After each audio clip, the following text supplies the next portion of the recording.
Welcome to another edition of Spits and Suds. So glad you can join us. I'm Gavin Spittle of 105.3 The Fan, one of our favorites, joining us to give us a Stars update as Winnipeg loses to the LA Kings. Things are getting interesting. Stars Nashville tomorrow night.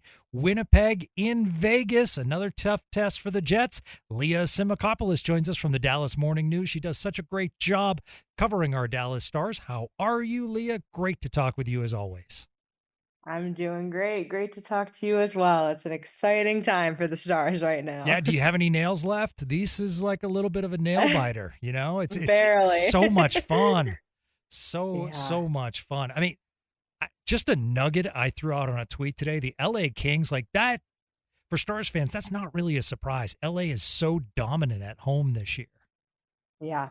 Yeah, I mean, I think a lot of people saw that game and really just the stretch of games Winnipeg has to play over the next 2 weeks here, 2.5 weeks, and felt, there's a real possibility here. I mean, they still have to play Vegas tomorrow and Edmonton again. They don't have an easy schedule, and they have a head-to-head in Dallas. So I think the Stars have things lined up right now where they would hope. So they just gotta keep winning and hope Winnipeg loses another one at least. I never thought I'd be so excited to see a blue sweater on the ice, but today Tyler Seguin wearing the blue sweater, which means no contact, but just like everyone else on the ice somewhat. Yeah, yeah, that was definitely encouraging. I mean, we've seen him at some morning skates. He's been out there with the group. He's been traveling, and he's very much a part of this team again. And I know the discussions have always been that he would likely be back at some point in this season, but with such a major surgery, you never know. Something could happen. The recovery might not go as planned, and he easily could have missed the rest of the year. But the fact he's skating is definitely encouraging. And I asked Pete DeBoer a little bit about it today, and of course, they're keeping everything pretty close to their chests on when that exact timeline would be for his return. But it seems like early playoffs is the hope still. So we'll just see when exactly that is, but definitely a good sign for him to be out there. How is the overall mood in the room? I mean, I think really positive. I talked to Matt Duchene a little bit this morning and asked him just if it feels like there's more to play for, and and he said yes. I think it felt like for a few weeks there after the Stars lost to Winnipeg and they kind of dropped a couple games, they were pretty comfortably locked into that two seed in the Central, and it felt like maybe a little bit of a lack of motivation. At this point, what are you really playing for? You're pretty stuck in where you are, but Winnipeg loses a couple, the Stars go on a little streak, and I mean, they're in contention for the President's Trophy at this point. So I think, they're playing like they have something to play for, and that's kind of what you want this time of year. So overall, pretty positive, and I think they're justified to feel that way. The other amazing situation is St. Louis right now overtook Minnesota. So the Stars, if they overtake Winnipeg, right now would play Minnesota, which I think is a much better matchup. I think everyone wants to avoid St. Louis right now. Yeah. Yeah, I actually didn't even realize that till you just said that, but that's crazy. I mean, I'm looking at the standings here. Sorry, St. Louis has won their last 10, which is incredible. I mean, I know they've been playing well since the Four Nations break. So, yeah, I think that is a good matchup. And I mean, if the Stars can avoid Colorado in the first round, that no matter who you're playing, I think is a better matchup than that. I Yeah. mean, not that I don't think they can beat Colorado, but we saw it last year when they had to play Vegas in the first round and just how it wore them down. And Colorado's a series that could easily go to 7 games or six at least. So yeah, I think Minnesota's kind of fallen off a little bit. They were in that third seed and they've dropped, quite a bit now. So not the worst situation if the Stars end up drawing them in the first round. So I'm sure that's something that will keep motivating them here. Has Pete DeBoer mentioned anything in regards to defense? And while it was an undefeated road trip, a lot of shots on net as far as tightening things up as the season winds down.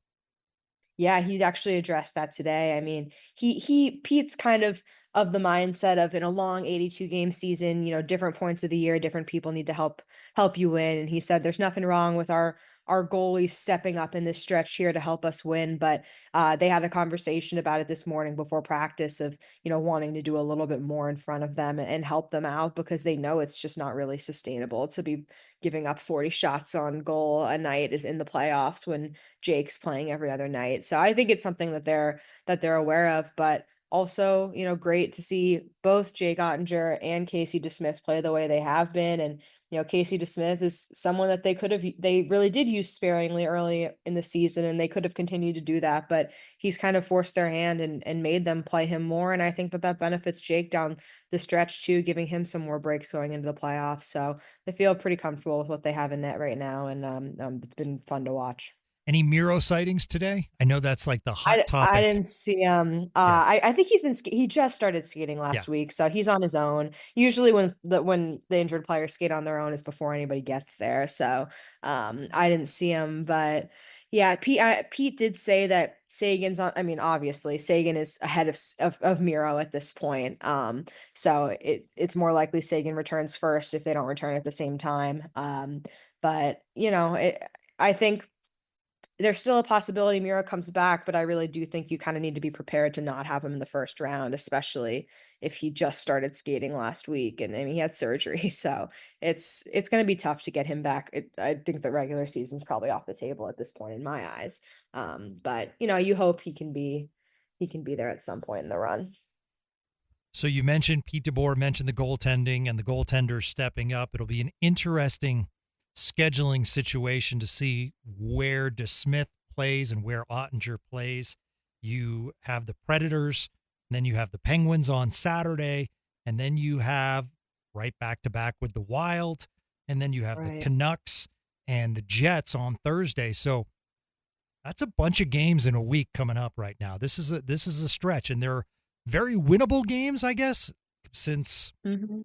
the Predators aren't in the playoffs. The Penguins aren't going to be in the playoffs. The Wild are struggling right now. The Canucks aren't in the playoffs. However, any team can beat any team, but that's quite a stretch in a short amount of time. Yeah, I mean, because of the way their schedules look this year with Four Nations, with the trip to Finland, we all kind of knew it was going to be condensed like this down the stretch. And I think Pete's kind of talked in the past of actually liking that of playing, every other day because that you're getting in a playoff rhythm at that point.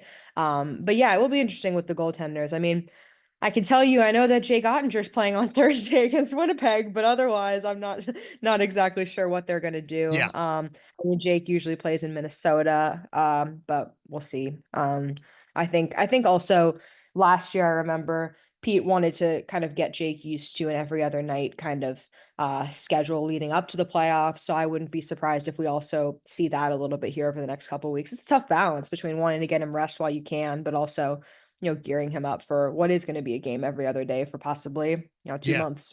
I mean, that might be the signing of all of free agency. Casey DeSmith, how big he's been this year. It's just Oh my tremendous. gosh.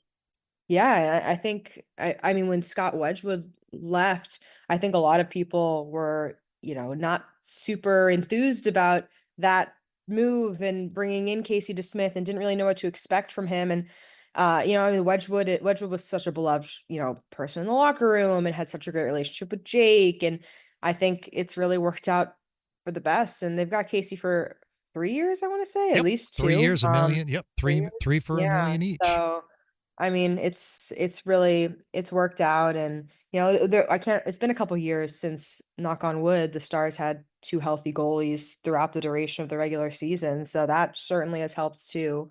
But yeah, low drama from the two of them, and I think that's how you want it.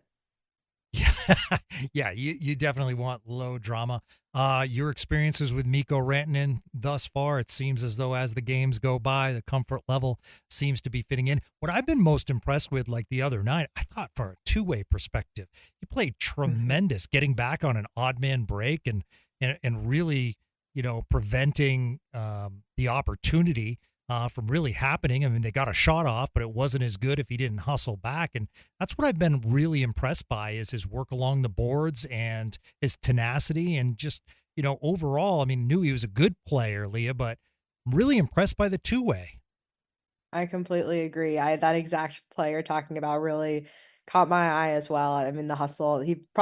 he definitely disrupted something in that moment. So that was great. I think, yeah, obviously, he's a great goal scorer. We can see the numbers, but I think he's proven that he can do a lot more so far. And it's a really small sample size, of course, and they're still building that chemistry. But you've seen him stand up for teammates and get a little bit physical at times. You've seen him along the boards, as you mentioned there. I mean, he's a versatile player, and I think that's what you see a lot of what Jim Nill goes out and gets. It's, players who can fill multiple gaps and do multiple things, even as someone with as much superstar scoring ability as he has. So yes, it's early. We'll see what it really we'll know how much it pays off in the playoffs and over the next 8 years here. But I think he's fitting in as they hoped he would, and that line with him and Hintz together and Robertson, I think has a lot of potential to be really exciting come playoff time.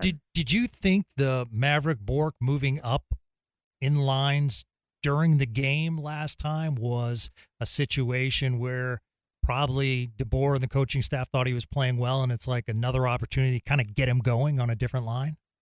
I'm sure. I'm sure it was. I mean, they've talked about Maverick being someone that they can kind of use in a lot of situations as well. And I think Pete said the other day that, you didn't really know what you were going to get with Maverick earlier in the year, and now he's kind of shown some consistency and he knows what to expect from him every night and can trust him and rely on him. And yes, I mean, Maverick hasn't been scoring the way he was in the AHL. Obviously, that's a tough transition for scorers from the AHL to the NHL, but even so, I think he's, contributed in a lot of ways, and, he's been consistent in the lineup. He's even played on the top line at times. He's had some great moments. So I think he's getting rewarded for it, which is great to see.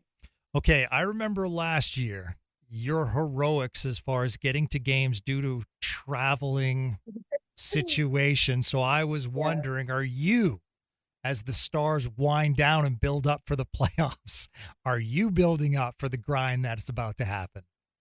I am. I'm trying to get plenty of sleep in and relax while I can, and knowing that it's going to be craziness for however long they go. I'm also going to be traveling for the last game of the regular season to Nashville. So, we leave on the 15th, and it's just pretty much nonstop until hopefully June, I guess. So I'm excited for it though. I love being around every day and being there on the road with them, and it's the best time of the year. So I'm really looking forward to it, and hoping that the weather holds off and the American Airlines does not ruin my spring again this year. It was Edmonton, right? That was, Yeah. yeah, that's what I happened. mean, it was for me tough going to Colorado. Everywhere I went, I had delays. Edmonton was really tough to get to. And with how things look, they might be going to Winnipeg in the second round either way. And that's not an easy trip. So, yeah, playing in the Western Conference, it's not the easiest of travel, but it'll be an adventure. I know you're going to witness springtime maybe in Minnesota, St. Louis, or Colorado, or Winnipeg. Boy, there's no Yeah. warm cities for you, Leah. No, no, thankfully it's April. Hopefully for the Yeah, most part, we'll be done with the snow. absolutely. Well, you are awesome. Thank you so much for taking a couple of minutes. I know our Spits and Suds listeners appreciate the practice update and everything DeBoer said today. So you are one of our favorites for good reason. We'll catch up again soon. Of course. Thanks for having me. Absolutely. That's going to do it for another edition of Spits and Suds. We'll be on after the Predators game tomorrow night. But until then, have a great day, everyone.